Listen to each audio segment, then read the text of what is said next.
E quando sono rientrato in Italia ho incontrato Matteo e gli ho chiesto: ma non mi va di fare una società insieme? La standardizzazione si ottiene tramite la formazione. Quando glielo metti il microfono, faccio: ma guarda, il microfono è già messo. Ma dov'è il microfono? Ma te l'abbiamo nascosto il microfono, no? 33 minuti, un'impresa. È incredibile davvero. La strategia, i sacrifici, ma anche il genio nascosto dietro alle piccole e medie imprese più audaci e di ispirazione. 6 milioni e mezzo, 4 milioni di euro. 10 milioni. Benvenuti in una nuova puntata di Imprese. veramente mi sento un eroe. Da un'idea di Manabi e Strategy News Agency, ogni settimana un intero documentario dedicato agli eroi che fanno grande il nostro paese. 60 milioni. Vicini ai 4. 50 milioni. Perché fare azienda è una vera e propria impresa. Ascoli Piceno, Dubai, Rimini, Treviso, Genova. Per trovare nuovi spunti e ispirazione anche per la tua attività, iscriviti al canale per non perdere nemmeno un episodio. Ma ora torniamo all'impresa di oggi. Nel mondo delle produzioni televisive, ma anche del cinema, spesso siamo abituati a vedere solo ed esclusivamente i protagonisti, ma senza un microfono, come anche in questo caso. Dietro questa tecnica c'è un mondo e oggi siamo qui a Milano e stiamo per andare a scoprire un'azienda, anzi due, che hanno rivoluzionato il mondo delle produzioni audio a livello mondiale.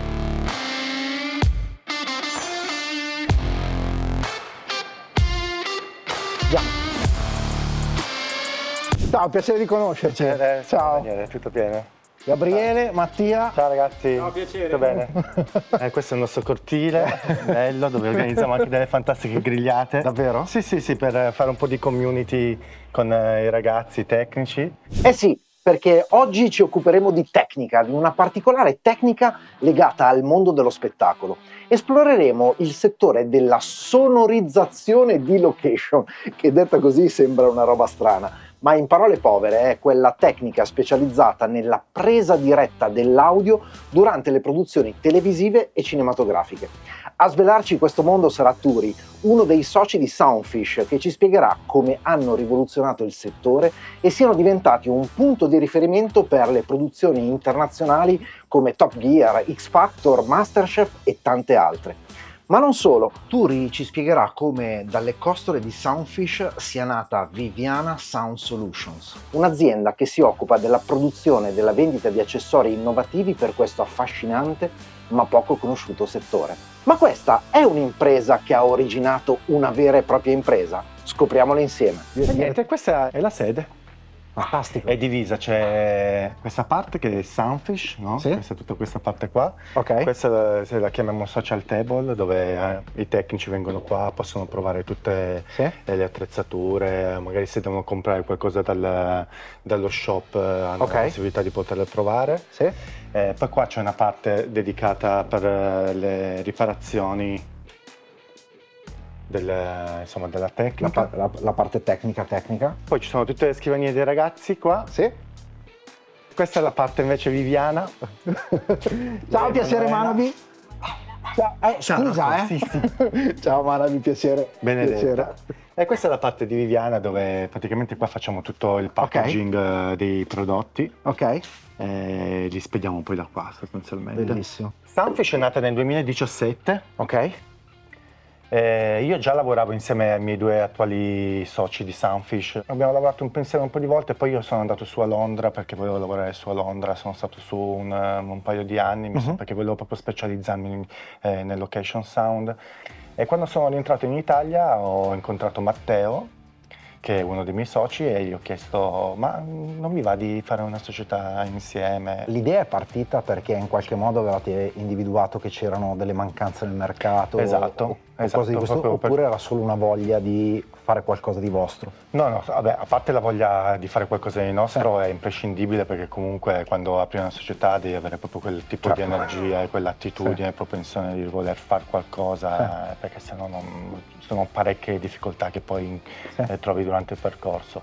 Però diciamo che siamo stati bravi perché abbiamo capito che c'era un buco sul mercato che siamo andati a riempire offrendo appunto un servizio che nessuno offriva, proporsi alle case di produzione come una realtà specializzata nella presa diretta audio, Certo. che offriva tutto un pacchetto completo, no? Non soltanto le risorse umane e l'attrezzatura, ma proprio anche lo studio del workflow per fare una corretta presa diretta del suono. Certo. Noi facciamo praticamente tutte le produzioni più grandi che ci sono in Italia, Masterchef, abbiamo fatto Top Gear, X Factor, lavoriamo per un sacco di case di produzioni straniere che quando vengono in Italia siamo ormai punto di riferimento Tanta roba. internazionale. Quando sono in studio li vediamo che sono tutti quanti microfonati, Esatto. ok? Ma ci sono tante altre produzioni dove i microfoni non si vedono e non si vedono praticamente da nessuna parte e la gente non ha ben idea di che cosa succede. Sì, cioè, la gente proprio non lo sa. Ci racconti qualcosina da questo punto di vista? In linea di massima diciamo che la posizione ideale per nascondere un microfono è questo punto qua, no?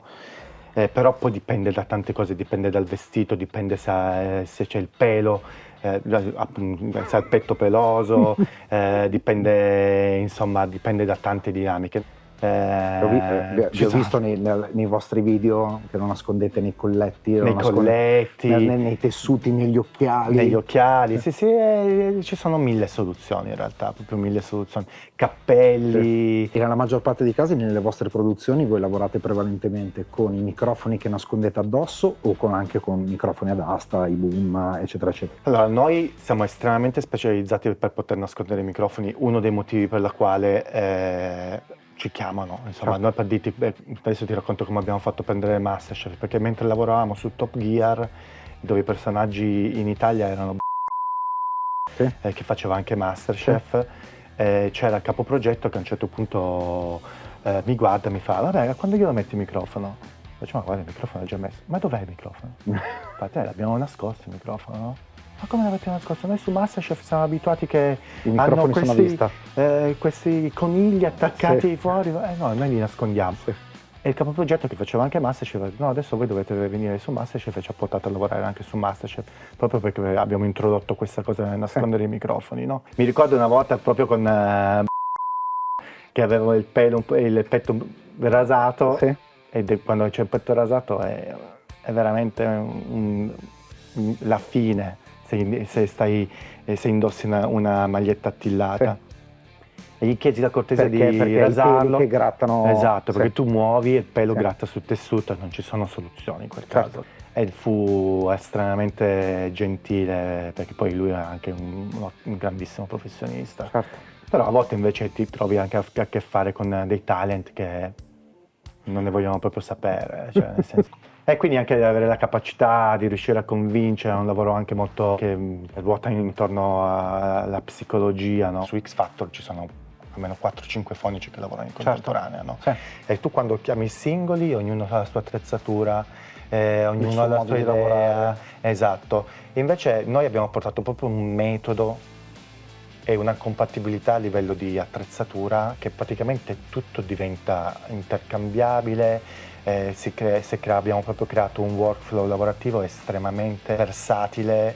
Sostanzialmente prima del vostro modello, se io sono una casa di produzione o comunque sto organizzando un determinato programma eccetera, io vado a prendere i vari freelance, i vari professionisti dell'audio e ugualmente li devo in qualche modo gestire. Esatto. Ok? Esatto. Con tutto quello che ne consegue e ne comporta, quindi modelli di lavoro differenti, attrezzature differenti e magari anche il fatto di scornarsi fra un metodo di lavoro e un altro. Esatto, non c'è una coordinazione, non c'è un metodo comune e poi soprattutto come casa di produzione adesso praticamente tu devi fare un lavoro nuovo, chiami Soundfish e sostanzialmente tu hai finito di pensare a un reparto, perché poi può essere anche che spesso i freelance giustamente devono magari incastrare più lavori e magari sta per finire quella produzione, li chiamano per andare a lavorare su un'altra che si accavalla e giustamente magari decidono di mollare quel lavoro per andare su e lì la casa di produzione per dirti si ritrova in difficoltà perché magari deve trovare un altro fonico, invece è così. Sostanzialmente non devono pensare più a niente. E la nostra capacità è stata anche quella di creare il marchio, no? Perché spesso le produzioni si affidano ai singoli perché sanno che lavora bene, no? Invece noi, dimostrando sul campo sempre che le persone che mandavamo erano estremamente specializzate perché prima erano formate da noi, no? Hanno smesso di chiamare per dirti però ho bisogno che viene sul set Turi. E io magari non potevo andare sul set, no? Standardizzazione dei processi. Creare un marchio, o meglio un brand, con una reputazione riconosciuta dal mercato non è affatto facile e richiede tempo, impegno e coerenza. Un brand che guadagna la fiducia dei consumatori diventa sinonimo di qualità e affidabilità indipendentemente da chi ci lavora. Prendiamo Apple come esempio. Quando ti rivolgi a questo brand non sai chi sarà la persona specifica che ti assisterà o ti venderà il prodotto, ma sai che puoi fidarti della qualità e del servizio offerto. La costruzione di questa reputazione, oltre che dalla qualità del prodotto o del servizio, passa anche attraverso elementi come la formazione delle risorse e la standardizzazione dei processi. La standardizzazione si ottiene tramite la formazione. Noi li prendiamo, li portiamo sul set, li facciamo stare sul set con noi. Spesso, per dirti, Bake Off è uno di quei set dove anche grazie alla produzione è facile riuscire a inserire i ragazzi, perché comunque è un lavoro fatto in studio, è tutto molto controllato, gli stagisti stanno a fianco con un professionista, quindi vedono come devono microfonare, imparano le varie tecniche. Poi è ovvio che c'è sempre un po' la terapia d'urto, perché quella comunque un po' c'è, no? Nel senso sì, perché comunque è una cosa che comunque deve essere fatta, a mio avviso, perché dopo un po' se ti senti sempre protetto è difficile che poi magari rischi o prendi iniziativa. A un certo punto devi prendere, quando capisci che quella persona è in grado di saper gestire certe cose, allora gli arriva la telefonata: guarda, domani devi andare a fare un'intervista da solo. Come lui? Sì, come... Ma sì che sei capace, vai tranquillo. E poi in linea di massima si sbloccano insomma è una roba che abbiamo vissuto un po' tutti. Assolutamente. Senso, oggi quanti siete più o meno? Oggi siamo 3 soci in Soundfish, poi siamo 4 dipendenti, però poi ovviamente ci appoggiamo a tutta una serie di freelance. Certo. Oggi, per dirti, siamo in giro, proprio oggi ci sono 19 persone che lavorano con noi.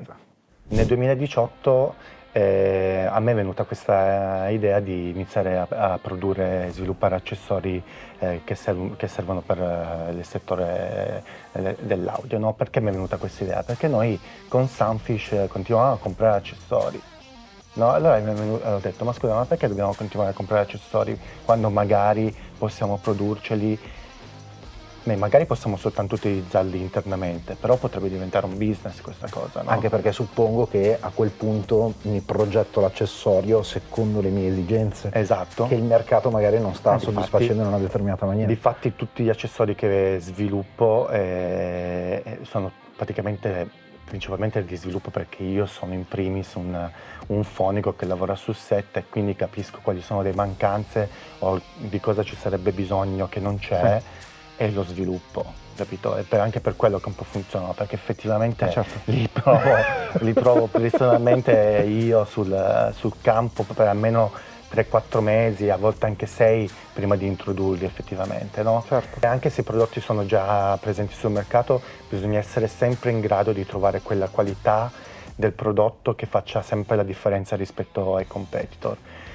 Queste sono le fasce che abbiamo iniziato a sviluppare, che sono uniche sul mercato proprio perché siamo riusciti a sviluppare questo grip che praticamente tiene la fascia sempre in posizione, è sempre molto elastica, traspirante, e la fascia è composta da 2 tessuti, perché il tessuto esterno serve per poter essere velcrata, no? Lungo tutto l'asse della fascia sostanzialmente. Super fine, super soft, e tra i due tessuti praticamente abbiamo sviluppato una membrana che tiene il sudore fuori dal taschino del trasmettitore, quindi è un'ottima protezione anche per quanto riguarda il E questo è stato device. la prima idea? Questa è stata la prima cosa, sì. Guarda, per sviluppare questo prodotto ci ho messo quasi un anno. Sono completamente made in Italy, anche i sarti e tutto nel giro della Brianza.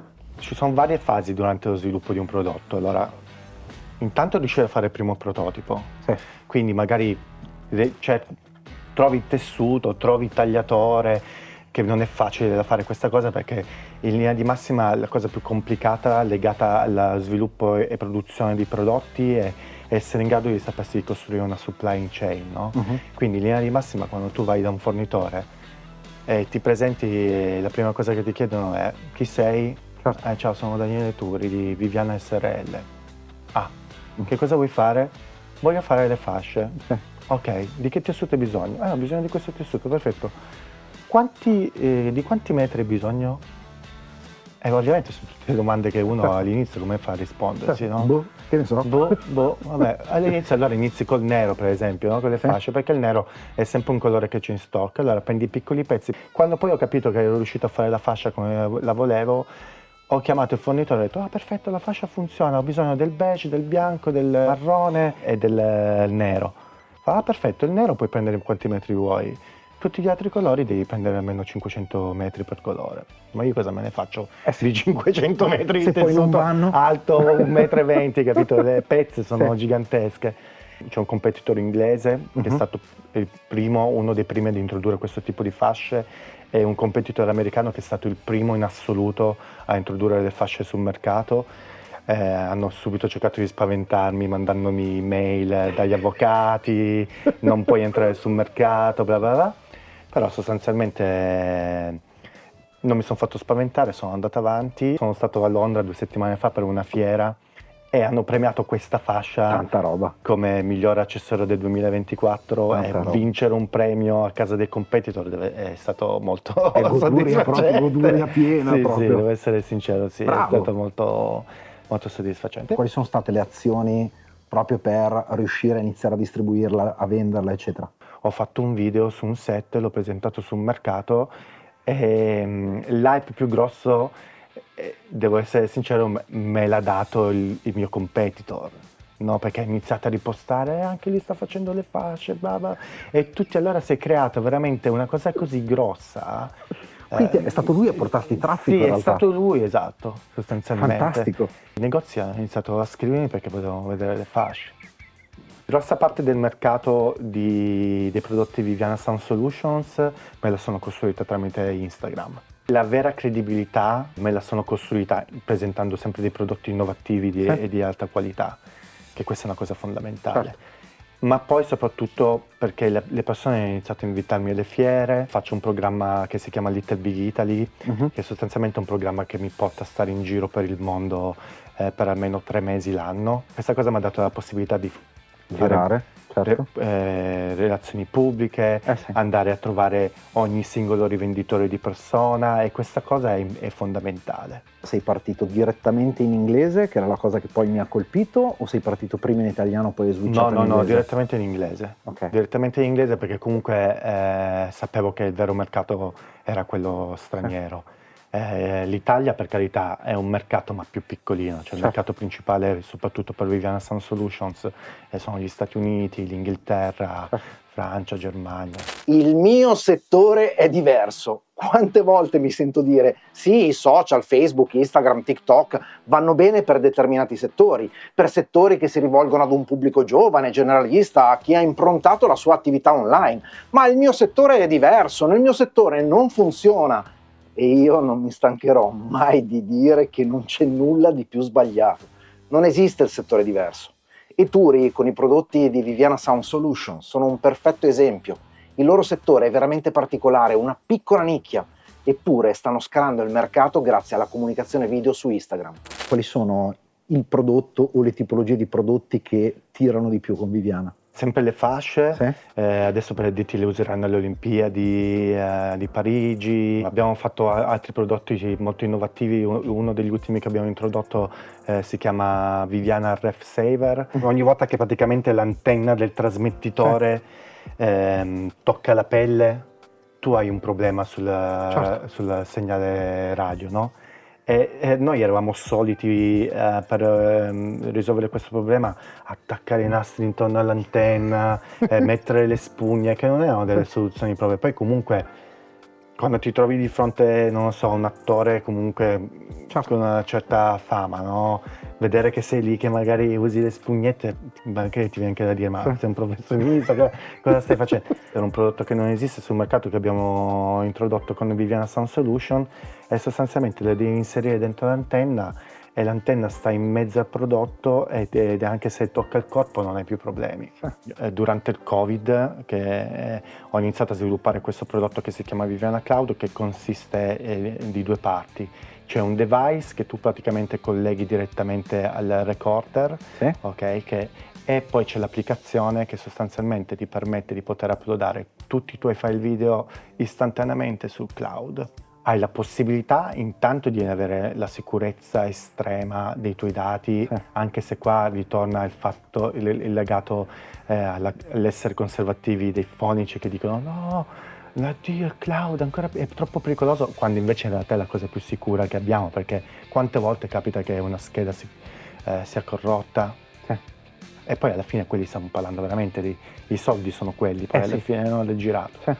E introducendo Viviana Cloud praticamente sono riuscito a chiudere una partnership dopo 2 anni con Adobe, perché loro praticamente hanno acquistato una società che si chiama Frame.io. Se una telecamera utilizza Frame.io, la telecamera inizia a registrare, stoppi e automaticamente inizia ad uploadare i file proxy dentro Frame.io. Grazie a Viviana Cloud può fare la stessa cosa anche il fonico.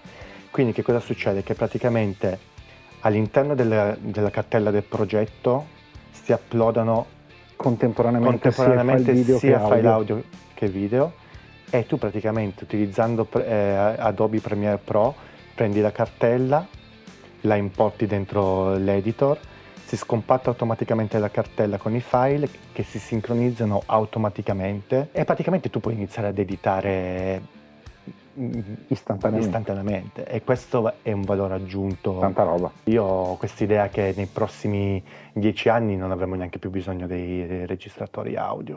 Cloud.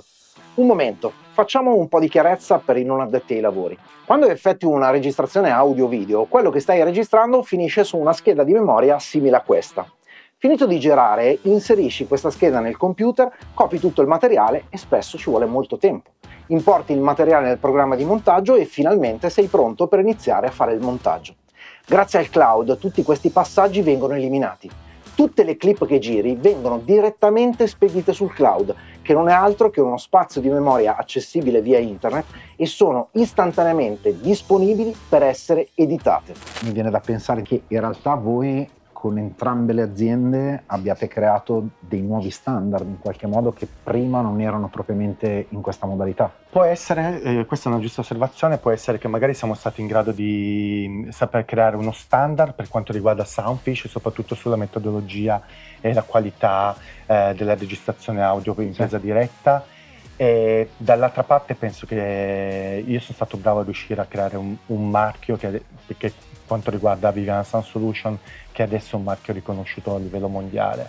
E una persona poi quando decide quando si affeziona a un marchio diventa più una questione proprio, a me piace dire quasi di religione, no? È come chi usa Apple o usa Samsung. Cioè non è, perché poi a livello poi tecnologico diciamo che spesso Samsung magari è anche avanti rispetto ad Apple. Ti sta piacendo questa puntata? Senti che anche la tua impresa meriti un documentario come questo? Pensi di avere la storia e le qualità che servono per diventare il prossimo protagonista di Imprese? Allora clicca il link in descrizione e candida la tua azienda. Nel frattempo, torniamo alla puntata di oggi. Però uno decide di stare con Apple perché lo stesso feeling. Sì, e poi uno decide di stare con Apple perché è una questione di religione, non so come dire. Io sto con Apple, non importa. Mi ha raccontato una storia bellissima. Ugualmente in ogni storia di impresa ci sono dei momenti più critici. In questo percorso dal 2017 a oggi, qual è stato quello che tu identifichi come momento più critico in assoluto, dove, non so, magari hai pensato addirittura sto sbagliando tutto, oppure mi sta mancando la terra sotto i piedi, o non so come riuscirò ad arrivare al prossimo mese, o cose di questo tipo? Ma guarda, devo essere sincero, in questi pochi anni, perché alla fine stiamo parlando di due realtà che hanno 6 o 7 anni, non c'è stato proprio un momento dove abbiamo detto oddio, adesso che cosa facciamo? Sì, c'è stato un attimo di un momento di panico durante il Covid, perché poi c'era questa sensazione che durante la ripresa poi delle produzioni non si potessero più toccare gli attori, oddio come facciamo adesso, non utilizzeranno più i radiomicrofoni, non sarà più...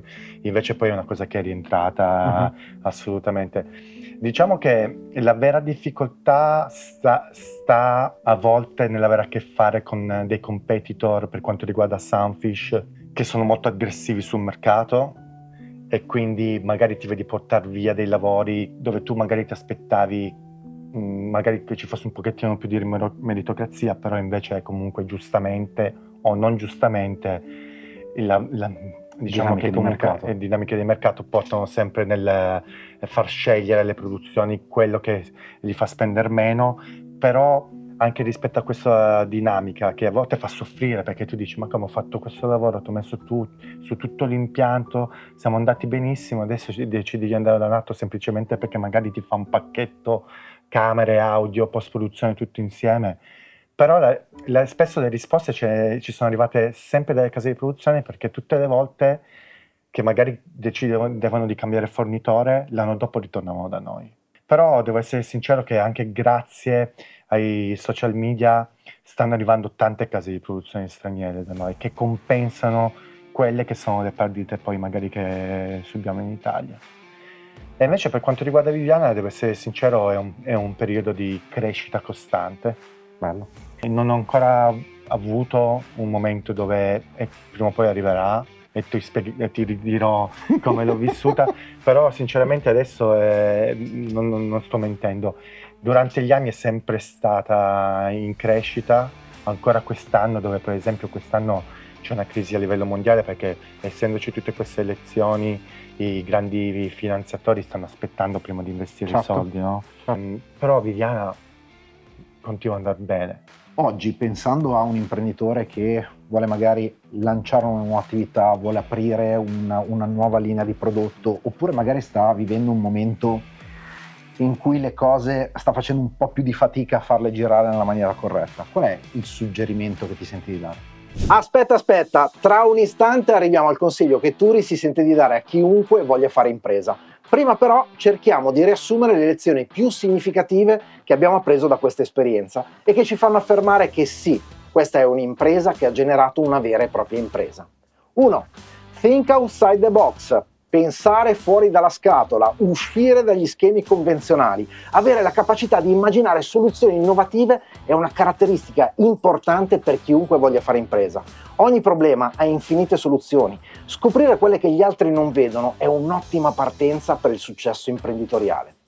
2. Non lasciarsi intimidire. Fare impresa spesso è come andare in guerra. Non solo ci vuole coraggio, strategia e determinazione, ma bisogna combattere contro competitor che naturalmente difendono il territorio che si sono conquistati. Turi non si è fatto intimidire dalla guerra psicologica dei competitor, è andato avanti a testa bassa verso il suo obiettivo. 3. Alzare sempre l'asticella, non accontentarsi mai. Se vuoi che la tua impresa continui la sua scalata, non puoi accontentarti dei successi raggiunti. Devi sempre guardare oltre, trovare nuove soluzioni, creare nuovi prodotti, esplorare e aggredire un nuovo mercato. Questa spinta continua suona come una condanna per un imprenditore, e forse lo è. Ma ci sono tanti altri spunti in questa puntata e mi piacerebbe leggere nei commenti quelli che avete trovato più interessanti e magari quelli che applicherete da domani nelle vostre attività. Nel frattempo, mi raccomando, lasciate un like, iscrivetevi al canale e condividete questa puntata perché la settimana prossima parleremo di un argomento che riguarda da vicino ognuno di noi, la cura dei denti. Più precisamente ci occuperemo di cure transfrontaliere, più comunemente detto turismo dentale. Voleremo in Moldavia per incontrare il dottor Palmas, che ci racconterà come da una piccola borsa di studio da 2.000 euro, in soli 10 anni, sia riuscito a costruire una serie di cliniche specializzate in riabilitazioni estreme della bocca, un'azienda che oggi conta oltre 500 persone tra dipendenti e collaboratori. Tutto questo e molto altro nella prossima puntata di Imprese. Ora però torniamo ai consigli di Turi e noi ci rivediamo la settimana prossima. Chi deve iniziare a aprire una nuova attività, quello che consiglio di fare è prima di tutto fare un'analisi del mercato, guardarsi un attimino attorno perché la cosa fondamentale e cercare di aprire un'attività che offra dei servizi quasi unici, che non è una cosa facile, No. ovviamente, da fare, però se no il rischio che si incorre poi è quello di trovarsi già dei competitor che magari sono prima di te sul mercato e che quindi l'unico modo che hai per riuscire a competere spesso è abbassare il prezzo del servizio, che non è mai una cosa positiva. Certo. È positivo se invece tu entri sul mercato e dici ma io faccio questo, un po' come Sì. Sunfish, noi facciamo questo, ok, che non lo fa nessuno, e allora attiri, non mollare mai, perché questa è veramente ci sono stati dei momenti dove, soprattutto con Viviana Sound Solution, magari quando dovevo introdurre le fasce sul mercato e mi sono arrivate le minacce di denunce, se avessi deciso di mollare, se mi fossi stato fatto spaventare, a quest'ora non esisterebbe tutto questo. Quindi se si è proprio convinti delle proprie idee e se si è in regola, ovviamente, nel senso, se sai che sei dalla parte della ragione, non farsi spaventare da nessuno e proseguire e tenere duro. Ovviamente fare degli investimenti che siano proporzionati a quello che poi puoi sopportare, certo, no, a livello economico. È inutile impiccarsi, insomma, se poi magari il progetto può andare anche male, cioè nel senso, non è che... E poi un'altra cosa che secondo me in tanti non fanno è essere in grado di saper ascoltare, guardarsi attorno, percepire tutti i feedback che ti arrivano, sia per quanto riguarda magari i clienti, riguardo ai prodotti che spesso possono essere percepiti come magari offensivi, no? Quando uno ti scrive ma questo prodotto non fa schifo, non funziona, magari uno la prende e dice ma cosa vuoi, no? Invece capire ma perché il feedback da parte dei clienti è sempre importante, bisogna sempre ascoltarli. Tanta roba. Turi, per entrare in contatto con voi, per scoprire meglio la vostra azienda, i vostri prodotti, eccetera, siti internet che facciamo apparire qui sotto sono? Per quanto riguarda Soundfish è www.soundfish.it, Sì. E per quanto riguarda Viviana c'è sia il sito che vivianaproducts.com, dove potete vedere tutti i prodotti, Sì. o se no io vi suggerirei di seguire più la parte Instagram sia di Soundfish che di Viviana Sound Solutions, perché lì vivi un po' la quotidianità insieme a noi. Certo. Facciamo vedere come si fanno a microfonare un sacco di curiosità. Esatto, come utilizzare i prodotti, sia quelli di Viviana Sound Solution che tutti gli altri, quindi è un'ottima piattaforma formativa. Tanta roba, Turi, è stato un grande piacere, in bocca al mi ha fatto lupo. molto piacere, Anche grazie a te. Che vediamo effettivamente in queste... Rifacciamola. E i condomini che cosa dicono delle grigliate? Sono venuti dei fonici da Los Angeles, Sì? si sono messi fuori a bere le birre e a mangiare, ovviamente arrivavano gli insulti, basta! No. Ma Better Call Soundfish mi spezza, ragazzi. A noi ci piace di fare le magliette come potete, questa è ovviamente Better Call Saul, e quindi per esempio questa è la maglietta di Joy Division, sì, che abbiamo rifatto con scritto Sound Division. Perché precedentemente avevo letto benvenuti a una nuova puntata di Imprese, ma Manabi non andava bene e quindi ho dovuto rifare il rifacimento.